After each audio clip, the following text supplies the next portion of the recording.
Hello and welcome to Pittsburgh Sports Memory Current Events. Just something new. Me and Tim were trying. We always talk after the show about like what's going on, and we never really recorded it or put it on. So, hey, hopefully this is interested in you. So, this will be the events that have happened up to January 18th, 2025.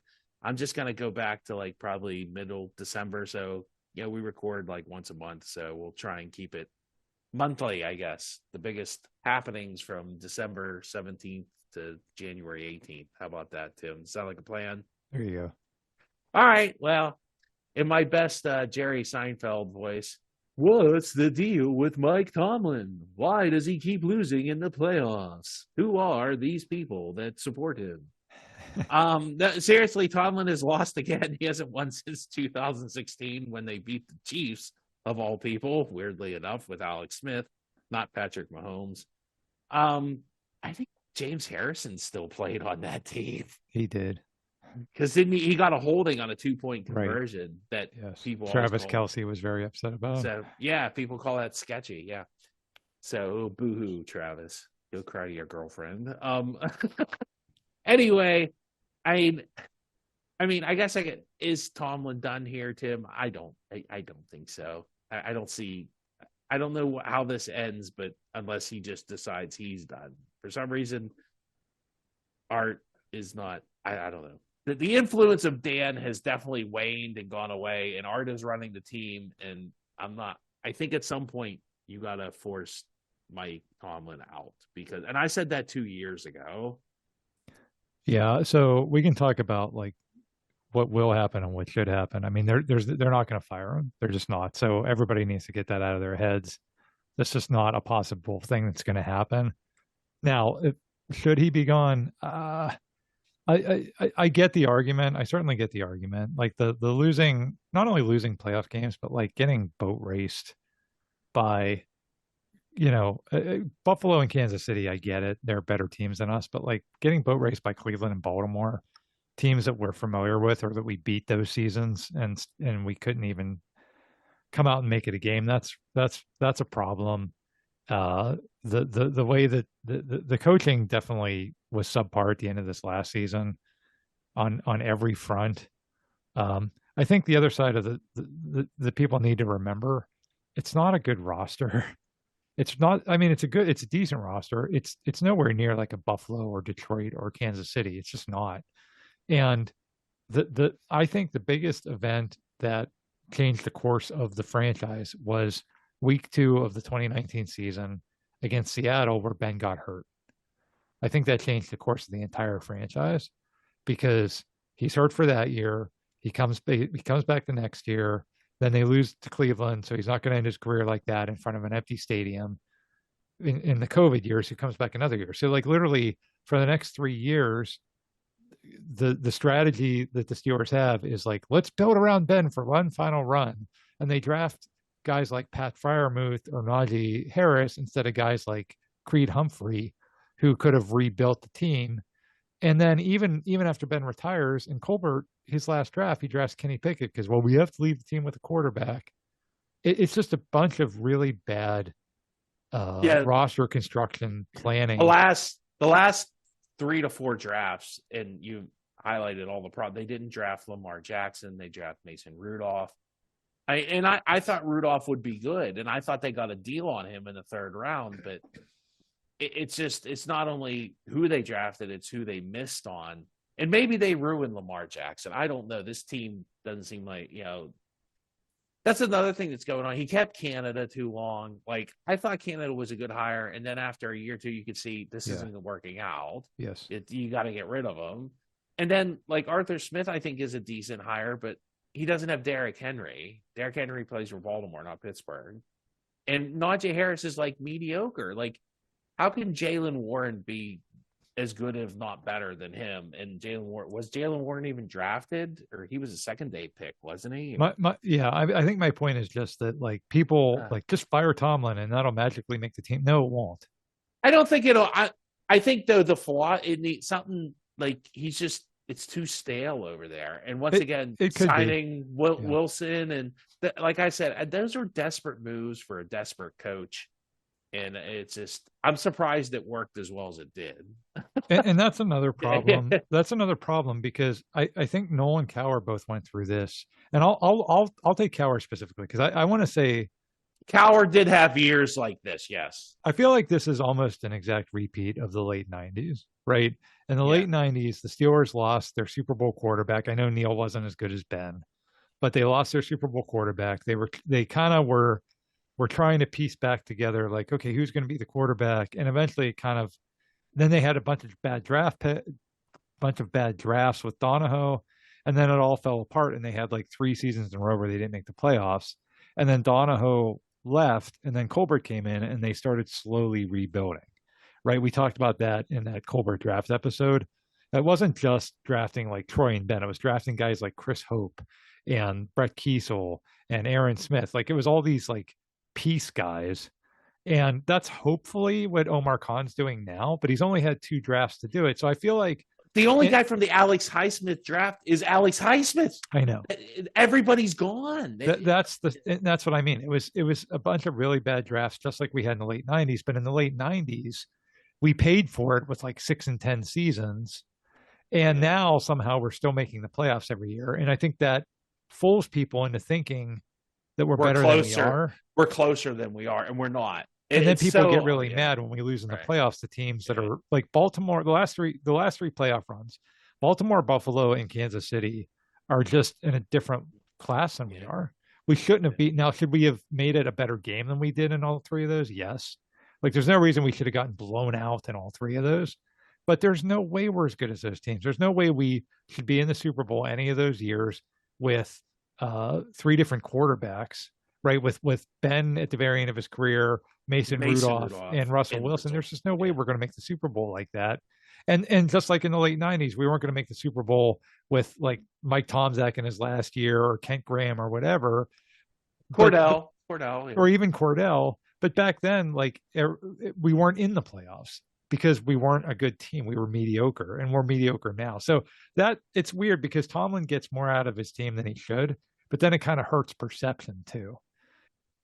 Well, it hurts him because now you're drafting lower. You're in that mushy middle where somebody compared it to the Dan Marino effect. And I thought that was a pretty good comparison because Dan Marino in his late in his career would be good enough to take these Dolphins teams that probably should have had 5 wins and get them to the playoffs. But then every year they would get like, what was his last game? Like 62-7 against Jacksonville. Yeah. That's a great comparison. That's a perfect comparison. Yeah. And then the Dolphins, they weren't able to really start that rebuilding process until after he left. And so I feel like the Steelers, like again, like is Omar Khan now doing what Kevin Colbert did in 2000, 2001, 2002, right? Maybe the last 2 drafts I think have been pretty good. Those guys have been way better than Colbert's last couple of drafts so far. Even like Mason McCormick this year, like he was a 5th round pick or whatever, and he was a very capable starter. So maybe they are doing that. They still need to figure out the quarterback position, obviously. And they got to get better. He's got to get better coordinators. This ego thing Tomlin has. It's time to bring in real coordinators. You did that on offense. It's time to do that on defense. Bring in a real people. I mean, you have 2 real coordinators. You have Danny Smith and Arts, and everybody else seems to be yes men. It's time to get rid of the yes men. I totally agree with that. So I'm sort of saying roster construction is what's killing the team, and firing Tomlin will fix that. But Tomlin was also part of that roster construction, and the coaching. Like I said, when you're getting boat raced out of a Baltimore playoff game, like they basically said, like, why did you scheme? Like, I don't they were playing nickel against Derrick Henry and Lamar Jackson when their best receiver was hurt. They're playing nickel. Baltimore's lined up in like these big packages and they're playing nickel. That's and you could you have to get rid of Terrell Austin. I think I don't know if they'll do it, and then I think you need to replace him, to your point, with like a Robert Saleh or like a guy. Even like I would even look at what's his name, Ron Rivera. Yeah, I know he's being interviewed right now for head coaching jobs, but somebody that carries that level of weight, right? Like Arthur Smith. The reason Arthur Smith was a good hire Uh, not, books He go out fits. on that, He but fits in what they want to do. They want to run the ball and play defense, and he also he's was a head coach. He's yeah, not an up and coming. They need somebody that will have a voice in the room, like you said, isn't just going to be a Tomlin yes man, and that's where I think the ownership is lacking. Because we had that 1989 episode. Remember, we talked about Dan Rooney made Chuck Noll fire 4 coaches, and Chuck Noll almost quit over it. But yeah, Dan stepped in. He's like, enough is enough. If I'm not going to fire you, I'm going to force real change elsewhere. And that's what Art needs to do right now. And I don't know yeah, that he'll do it. yeah. Well, that's enough about the Steelers. Let's talk about college football and playoffs. Playoffs. I'm just worried I'm going to win another game here. So college football, after years of holding a Miss America pageant and voting on the prettiest and Miss Congeniality and all of them, decided on the field. What a novel concept, Tim. You teams that play each other that were the best, in that season, duke it out to see who's the best. Now, as of June 18th, the two teams in the playoff are Ohio State and Notre Dame. I don't think there's a way both teams could lose. Maybe they could all get the flu and somebody else wins the national championship. But I guess I'll root for Notre Dame because I just can't bring and that would be, although it would be more fun, shouldn't say funner is not a word, more fun if Ohio State wins, because it could be the first time a coach wins the national championship and still gets fired. So don't you tell me that Ohio State wouldn't do it. They could. Yeah, I love this playoff has been great. And it's annoying to me that people try to knock it down with the this is that goofball from ESPN, that SEC show. Well, that'll be a next topic, but but people try to they should have put Alabama in and all this stuff. It's like, no, they got the right teams. Because somebody made a good comparison with the NFL playoffs. It's like, this Denver got blown out in the first playoff game. The selection committee really should have put in Cincinnati, right? That would have been a better and Cincinnati might have given Buffalo a better game, but Cincinnati didn't earn it in the standings because that's what should decide things, not what the popularity contest is. So I love it. I think it's been great for college football. The only thing they did, maybe they'll get better. The seeding was a little wonky. Penn State ended up with probably a little beneficial, but that happens in the tournament too. And what does it matter? As long as you get in, eventually you're going to have to play somebody good. Right. So. Yes, there could be things that you can work out, but I think it was a huge success. I love it. I can't believe they're actually crowning a real champion for the first time in 150 years of playing college football. Literally, this is the first time we'll actually be crowning a real champion. So I think No, I still think Colorado would have beat Georgia Tech in '91, but see, that's what I mean. It's a bunch of what if scenarios. Which I had somebody arguing with me that Pitt won a national championship. Somebody at work arguing Pitt won a national championship in 1980. No, they got votes for the national championship, but Georgia was the leading vote. They got I couldn't get them to wrap their head around the fact that they used to vote on championships. Yeah. Which is so dumb. Again, like you said, imagine them doing that in the NFL right now. It's like, well, Kansas City got the season's over. Okay, Kansas City's and then even in the BCS years, it'd be like, okay, we're going to play Kansas City and Philadelphia because we think those are the two best teams. Right. Maybe they are. Maybe they aren't. I don't know. Yes. We're going to leave out Detroit because they got too many injuries on defense. Remember that argument? Florida State, See, that's what I mean. Now you have automatic seeds. You have to win your conference. All that stuff.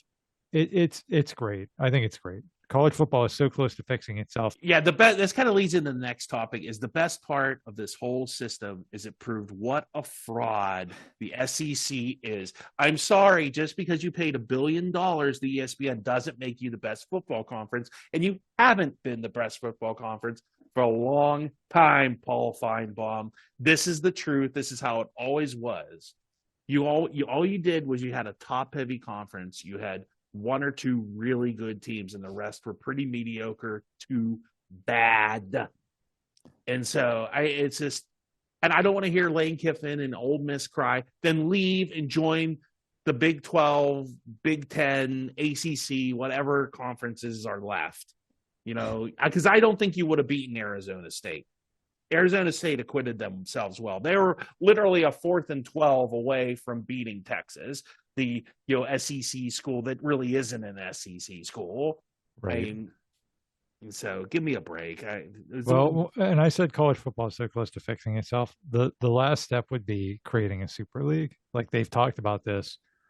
Like all this conference stuff is ridiculous. Just they need relegation and promotion. With relegation, yes. Yeah. So like you just don't have, well, I'm Alabama. I'm always been good. Right. No, if you stink, you can leave this super league. Yeah. Yep. So speaking of teams that suck and probably should be relegated, Pitt football had a season, and we'll probably do a podcast on this season because it's one of the more insane seasons that only Pitt football could ever have. Yeah. So I went to the Cal game, Tim, and I thought, this is a team. I texted you. I said, we got a team. We got an offense, defense, special teams. We're doing all right here. I think this team is going to go on great. And it even looked better the next week when they beat Syracuse, who Syracuse had 8 wins, I think, in the season. Yeah. So after that, Pitt decided they were not going to win a game for the rest of the season. They went 0-6. Pat Narduzzi, I already did what's the deal. Is he done? I guess not. Where do they go from here? I guess you could say they were ahead of schedule. You can make an excuse like, the quarterback got cheap shotted because the ACC lets stuff like that happen. They were a tackle away from beating Clemson. If they just tackle the quarterback, they probably beat Clemson. I don't know what to say about this. 6 overtimes against a who cares Toledo team. Yeah.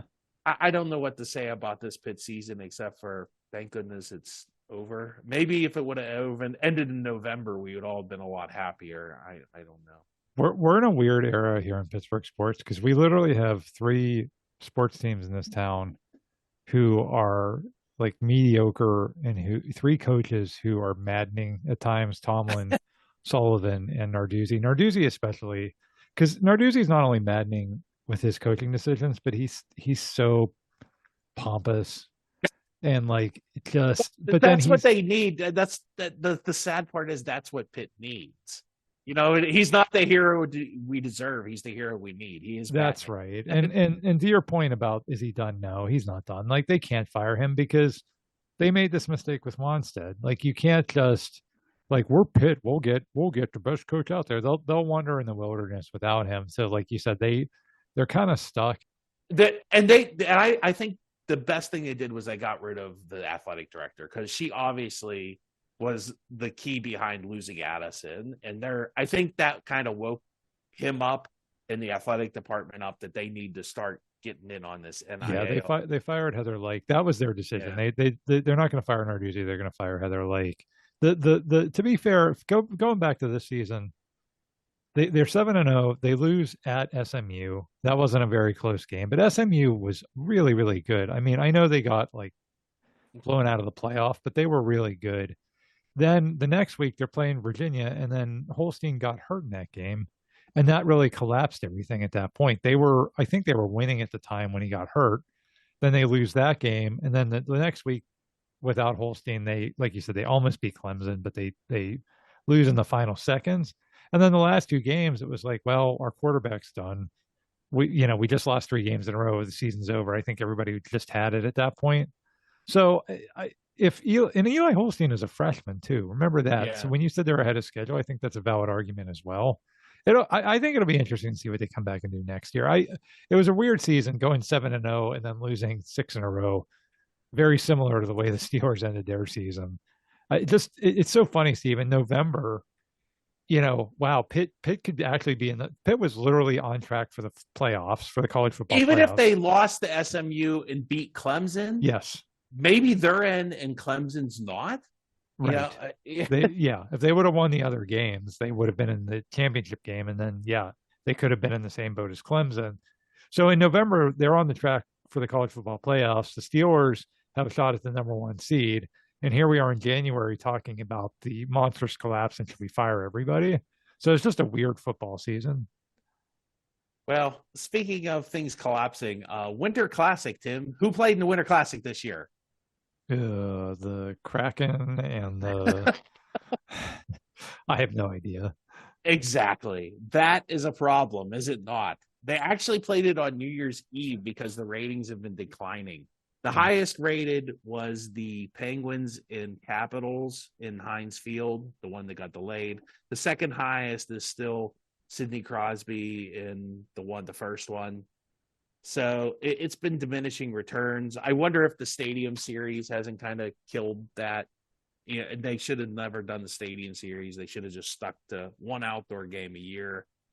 I don't think people understand the scarcity concept that sometimes less is more, and that's kind of what's happened to the Winter Classic. It was actually Chicago. It was a rematch, Chicago and St. Louis, I want to say, in Wrigley Field, and I want to say St. Louis won 5-1. Somebody won 5-1. I turned it on for 5 minutes and I was like, oh, somebody's winning 5-1. Who cares? And it's Yeah. in Wrigley Field again. So. Yeah, you're right. It was like a novelty. It was like, wow, this is so cool. Fenway Park and Wrigley Field, and you're having these games there, and that's they're outside and it's snowing, and it's just worn off. Yeah, and then they I think they had one in Reno, and they've moved to more baseball stadiums, I know, than football stadiums, I guess, because football's still in season. So whatever. Well, no one ever accused the NHL of knowing how to market themselves. So you shouldn't be the least bit surprised that they just were like, "Oh, let's keep doing that. That should work." They don't know how to market their game. They're so. I've never seen a league. No, I've never seen an entity, a company, anything that has a Can't get consumer out of base their own way. that is so lucky that people just have this built-in love for it.